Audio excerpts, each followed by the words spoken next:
Israel is located in a region that is extremely rich in oil and gas, but it has practically none of its own. Until recently, offshore discoveries could make the country self-sufficient in energy.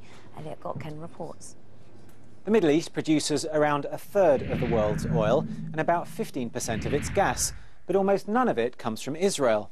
But on the eastern edge of the Med, that's changing, and here's why. Named after the biblical sea monster, Leviathan is a monster gas field, at the time the biggest discovery in a decade. It contains 20 trillion cubic feet of natural gas, perhaps enough to power Israel for more than 100 years.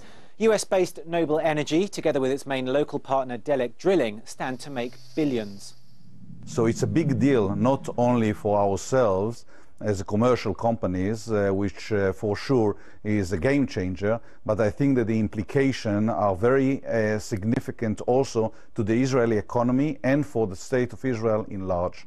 Shares in Delek Drilling have risen sevenfold since the first major gas discoveries 3 years ago. All in, Israel's offshore gas finds could be adding 0.7 percentage points a year to Israel's GDP by 2017. Now, Israel could export the gas to Asia. It could export it to Europe, reducing these regions' dependence on Russia and boosting its own diplomatic muscle in the process.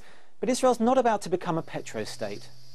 We'll never see Israel as a major player in the energy market in the world, especially in comparison to Russia, Qatar, Australia, and so on. But, even marginal sales can be beneficial to Israel.